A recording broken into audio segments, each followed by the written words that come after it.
Et avec nous pour en parler, Pierre Schwab-Tellier, infirmier à l'hôpital Beaujon à Paris. Vous êtes membre du collectif Interurgence. Laurent Alexandre, essayiste et chirurgien. Enfin, Didier Maisto, journaliste indépendant. Bonsoir à tous les trois, messieurs. Merci d'être en direct avec nous sur RT France. L'appel aux Français n'est plus restez chez vous, qu'on a beaucoup entendu, mais vaccinez-vous. Olivier Véran, donc, il lance un ultimatum aux retardataires et réfractaires à la vaccination en filigrane. La menace que la vaccination ne devienne obligatoire. Laurent Alexandre, c'est cela qui nous pend au nez? Écoutez, moi je suis plutôt optimiste.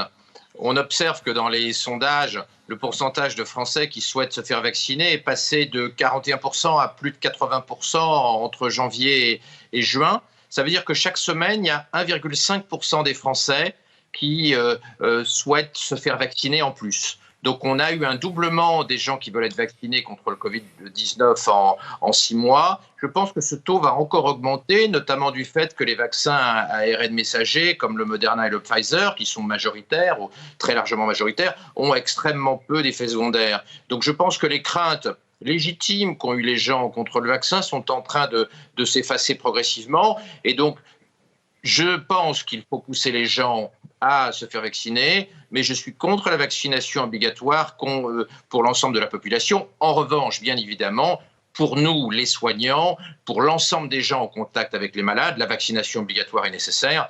Le but des soignants, c'est de sauver des malades, c'est de sauver des vies. Ça n'est pas de les contaminer et de les tuer quand ils sont fragiles.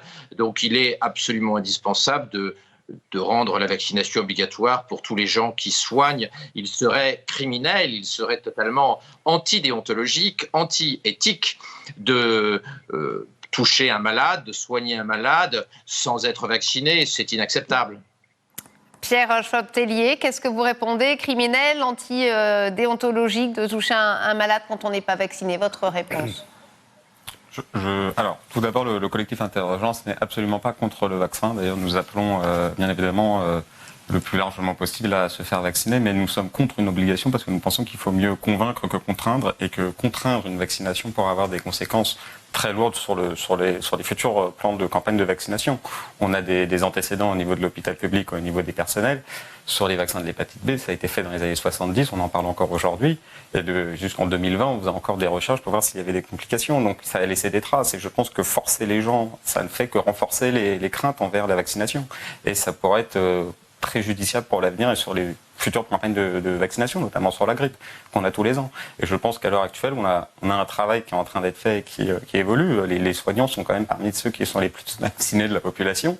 On a des chiffres qui ne veulent un peu rien dire, puisque la PHP nous dit qu'on est vacciné à 70%, mais n'a que les données sur les professionnels qui se sont vaccinés sur les sites de la PHP. Ils n'ont absolument pas les données des professionnels vaccinés à l'extérieur des sites de la PHP.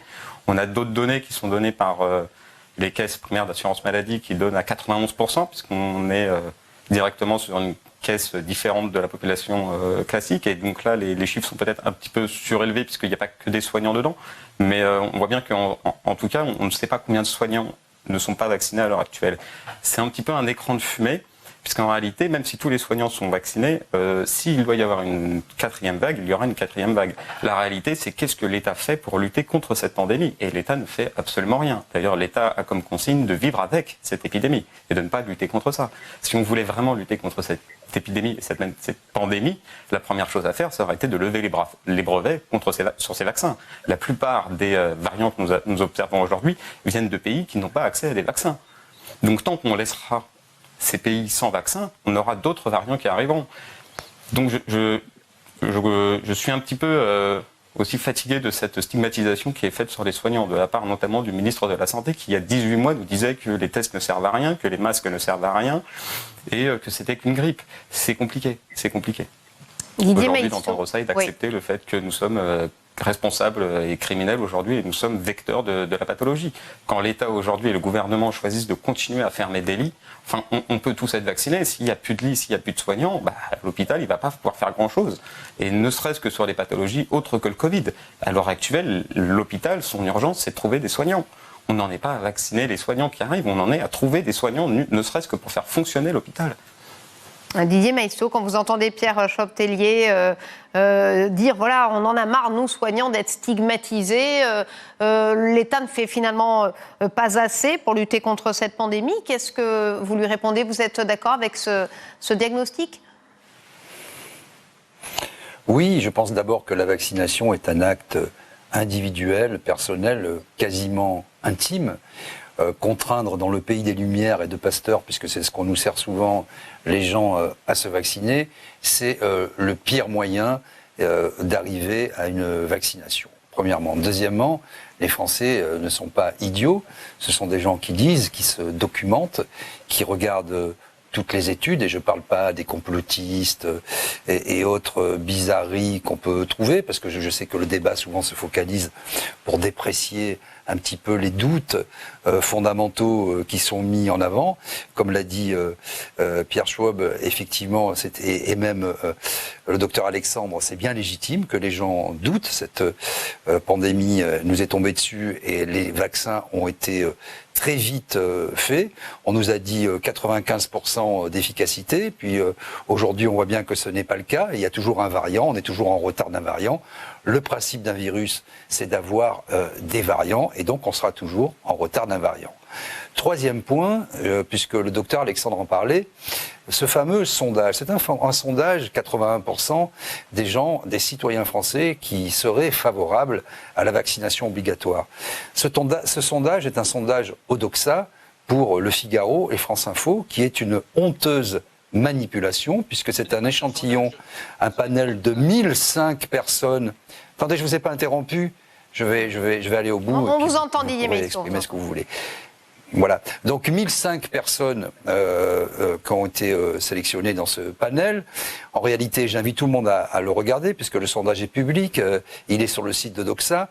25% simplement des Français étaient très favorables à la vaccination obligatoire.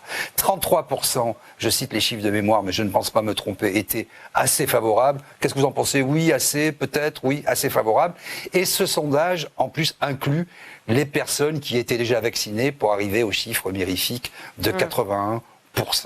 Ça s'appelle en fait de la manipulation mentale, c'est du nudge, c'est du soft power, n'est-ce pas? On influence les gens et on pense que ça vient d'eux et on instille dans le débat public cette finalement faculté d'adhérer à une espèce d'intérêt général. Pourquoi les gens se font vacciner aujourd'hui? Non pas par un altruisme exacerbé, je vais être un peu cassant peut-être, mais parce qu'ils veulent partir en vacances, prendre des avions et aller au restaurant. C'est ça l'histoire du pass sanitaire. Ce n'est pas du tout des questions de santé publique. Ce ne sont pas du tout les questions de santé publique. Et moi, je trouve ça assez choquant parce que je vois que depuis 4 ans, les libertés individuelles et collectives se réduisent comme peau de chagrin. On va laisser la réponse à Laurent Alexandre qui voulait réagir. Laurent Alexandre. Je ne parlais pas du tout d'un sondage sur les gens qui souhaitaient la vaccination obligatoire. Je parlais des sondages mensuels sur le pourcentage de Français qui souhaitent à titre personnel se faire vacciner. Donc je ne parlais pas du sondage Doxa dont Maistre parlait. Alors il faut bien voir qu'en matière de vaccin, ce n'est pas un choix individuel. Si on a éradiqué la variole, qui est une maladie beaucoup plus grave que le Covid sur la surface de la Terre, c'est parce que la vaccination contre la variole a été généralisée et a été obligatoire dans tous les pays du monde. Donc la vaccination, il y a une dimension individuelle, se protéger, mais il y a aussi une dimension collective, protéger les autres. Et donc, en réalité, ça n'est pas uniquement un acte individuel, c'est aussi un acte collectif, altruiste. En me vaccinant, je protège les autres. Et je le répète, on est en train d'éradiquer sur la surface de la planète la poliomyélite, comme on a éradiqué la variole il y a 40 ans. Et ça, c'est grâce à la vaccination obligatoire dans la plupart des pays du monde. Un choix individuel ne permet pas d'éradiquer une maladie par la vaccination. Avant de vous redonner la parole, Pierre Schwab-Tellier, je voudrais vous faire écouter Gabriel Attal, qui est parti évidemment lui aussi en croisade en faveur de la vaccination collective. Écoutez. Mais le variant n'attendra pas et il nous faut dès aujourd'hui lui couper l'herbe sous le pied. Et le vaccin, je le répète, est la carte maîtresse. Pour cela, l'heure est à la mobilisation générale, à la vaccination massive, que ce soit en se faisant vacciner ou en convainquant un proche de se faire vacciner. Chacun détient une part de la solution, chacun peut prendre part à l'épreuve d'immunité collective qui nous attend cet été. Voilà, Gabriel Attal, Olivier Véran, on a rajouté une couche ce soir. Hein, nous faut aller plus vite dans la vaccination des adultes, plus loin. Clairement, Pierre Schwab-Tellier, on sent une pression qui s'accentue. Vous, en tant que soignant, on a compris votre position. Vous êtes contre la vaccination obligatoire, mais est-ce que vous êtes d'accord avec ce côté, on va s'atteler à convaincre les réfractaires? Vous allez être dans ce rôle-là, vous, par exemple? De toute façon, c'est notre mission et c'est notre travail de convaincre et de chercher à avoir le consentement libre et éclairé. Ça a toujours été la mission des professionnels de santé. Je parlais de vos collègues. En attendant, après les collègues, ils sont libres et éclairés. Et très clairement, je vous le dis sincèrement, très clairement, je pense que je dois avoir moins d'une main de la main de collègues qui ne sont pas vaccinés. Surtout les collègues que je dois connaître et certainement pas dans la plupart des collègues des services d'urgence ou de réanimation sont vaccinés à 100%. Donc, très clairement. Oui. Vous sentez Allez-y. justement, pardonnez-moi Pierre Schwab-Tellier, c'est vrai que voilà, j'écoute un petit peu les radios ce matin, les débats, on sent une forme, ça commence, hein, ce débat un petit peu houleux entre les vaccinés et les non-vaccinés, presque une forme de culpabilisation. Est-ce que vous la ressentez, vous aussi, à votre niveau, de ne pas en être, enfin je ne parle pas de vous parce que je crois savoir que vous êtes vacciné, mais est-ce qu'il y a on cherche à culpabiliser maintenant ceux qui ne souhaitent pas se faire vacciner? Est-ce que la pression va empirer ces prochains temps, selon vous? Alors, comme je vous dis, à l'hôpital, à l'heure actuelle, notre pression, elle est surtout pour trouver du personnel. Très clairement, on n'en est pas à discuter de la vaccination au sein de l'hôpital. Là, l'urgence actuelle, c'est d'essayer de maintenir les lits ouverts. Si vous voulez, à l'heure actuelle, le gouvernement a continué à fermer 1800 lits. Nous avons sur la PHP, là où nous avions 400 lits fermés sur la PHP en 2019, on en a 800 lits fermés par manque de professionnels. Enfin, je veux dire, on est dans une situation où déjà, là, à l'heure actuelle, on n'a pas de vague Covid à l'heure actuelle à l'hôpital, on est déjà débordé au niveau des urgences. L'État ne garantit pas déjà les soins de base. Enfin, je veux dire, ça fait 3 ans qu'on se bat, ça fait depuis 2019 qu'on se bat pour avoir du matériel, du personnel et des lits. Après une crise comme ça, on voit que l'État continue à sa politique de fermeture de lits et de restriction. Donc forcément qu'il va falloir serrer le boulon sur le personnel. Mais on ne s'en sortira clairement pas, et même si le Covid passe, je veux dire, la crise hospitalière, elle s'accentue et elle s'aggrave. Et en ça, le gouvernement ne répond absolument pas.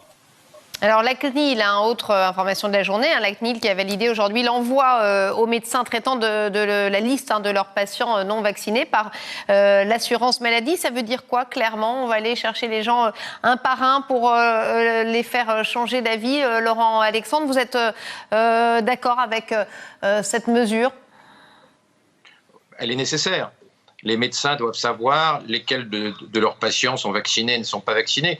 C'est au niveau du médecin qu'on a le plus de prise, notamment sur les personnes les plus fragiles, les personnes âgées, qui vont régulièrement voir leur médecin généraliste, notamment. Et donc, il est, je trouve, justifié de permettre aux médecins de voir parmi leurs patients quels sont les très fragiles qui ne sont pas vaccinés. Il ne faut pas oublier que chez les personnes âgées, on a un taux de mortalité du Covid qui est extrêmement fort. Chez les gens de plus de 80 ans, c'est 180 fois plus élevé que chez les gens plus jeunes. Et donc, il est normal que l'on permette aux médecins d'avoir un outil pour piloter la vaccination des gens fragiles qui risquent d'avoir un accident grave, voire de mourir, si la 4e vague liée au variant Delta se développe dans les semaines qui viennent. Didier Maisto, vous, très attaché toujours aux libertés individuelles, ça vous a choqué justement que la CNIL valide cet envoi par l'assurance maladie des non-vaccinés à leurs médecins traitants, ou au contraire, vous pensez que ces médecins qui sont proches des gens ont vraiment un rôle à jouer? Ça m'a choqué, bien sûr, mais ça ne m'a pas surpris. Comme toutes les autorités administratives indépendantes, la CNIL n'est pas indépendante. Je pensais que moi, en France, il y avait encore le secret médical. Le docteur Alexandre vient d'un trait de plume anéantir, annihiler et complètement détruire le secret médical. Deuxièmement, je pensais que les praticiens qui ne peuvent pas soigner aujourd'hui avaient un rapport direct de confiance avec leurs patients.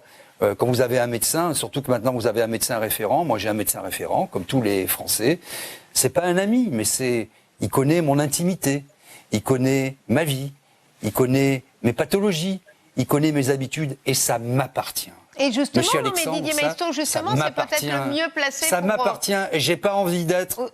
Je n'ai pas envie, Stéphanie Demourou, Oui. d'être dans un fichier dont les médecins diront qu'ils le détruiront. Rien ne le permet aujourd'hui, rien ne permet de l'affirmer. En plus, on fait intervenir du privé avec l'assurance maladie, avec les pharmacies, etc. Ça serait un autre débat. Des officines qui font office justement de récupération de toutes ces données. On ne sait pas ce que deviennent ces données. Et moi, ce que je vois, c'est que toute liberté perdue est perdue. Et je fais confiance à mon médecin de famille. Je fais confiance au rapport presque intime que j'ai avec lui pour savoir ce que je dois faire ou ne pas faire. Et j'ai encore le droit d'avoir mon libre arbitre et que tous les Français, que mon voisin, que mon pharmacien, que mon épicier ou que mon patron, si j'en avais un, ne soit pas au courant de mon intimité, de mon dossier médical. Ça, c'est la base de toute société démocratique et c'est la base de toute société civilisée et évoluée. Et je suis scandalisé, oui, que la CNIL ait permis cette infamie. Laurent Alexandre. C'est un propos gentiment complotiste. Il n'a jamais été question de donner Allez, ton ça y est, dossier cancérologique. Je l'attendais. Il n'a jamais été question de donner Eugéniste, je peux vous ton dire dossier eugéniste, cancérologique à s'il vous l'épicier. plaît. On avait un certain niveau, monsieur Alexandre. Tu viens de dire. S'il vous que tu plaît, voulais pas que vous l'épicier méritez mieux que ça. médical. Allez. Laissez finir. Complotiste, non. Non. Eugéniste, mais je peux pas lui Didier dire. Maisto, C'est un laissez propos. peut-être Laurent Alexandre Eugéniste. développer son idée. Vous C'est le un laissez parler. propos. Non, mais c'est un C'est eugéniste. un propos complétiste de dire que l'épicier de M. Maisto va avoir son dossier Eugéniste. médical. Allez, j'arrête. Oui, c'est un propos complotiste. Il est hors de question que ton épicier ait ton dossier Eugéniste. médical. Personne n'a Eugéniste. proposé ça. Personne Transhumaniste, n'a proposé ça. Donc là, tu inventes. néolibéral. Il n'y a pas de rupture du dossier Mais médical. arrêtez. Que ton Vous êtes médecin dans vos qui aura délires, ça y accès à ce est. fichier. Il n'y aura que ton Vous médecin. êtes dans qui vos aura accès à délires. ce fichier. Donc il n'y aura pas de rupture du secret médical. Aucun Vous acteur non délirez. médecin Vous n'aura délirez, accès c'est aux dommage. données. Ça avait bien On démarré. Et ne vous donc, entend pas, là, monsieur. Il faut arrêter de prétendre que l'épicier de Maisto aura son dossier médical parce que ça, c'est un mensonge complotiste. Voilà, c'est un mensonge complotiste. Ce n'est pas vrai que ton épicier Vous aura êtes ton un dossier médical. eugéniste C'est de la... ce que tu viens de dire Mais tout je à l'heure. peux manier ce genre de facilité stupide. Merci en Ce tout n'est cas. pas complotiste. En France, il y a des Voilà. lois. Nous sommes le pays des droits Tu de vas faire l'homme. croire. Nous avons un conseil constitutionnel, un conseil d'État. Et vont avoir le dossier médical. et vous Et c'est ne- un mensonge. La C'est un société mensonge. transhumaniste dont vous rêvez, C'est on un n'en veut mensonge. pas, monsieur Alexandre. Merci Tu en mens. tout cas. Restez dans Tu mens. vos délires. Merci à tous les. Tu mens. Restez à dans tous Tu les- mens, vos tu as délires. menti.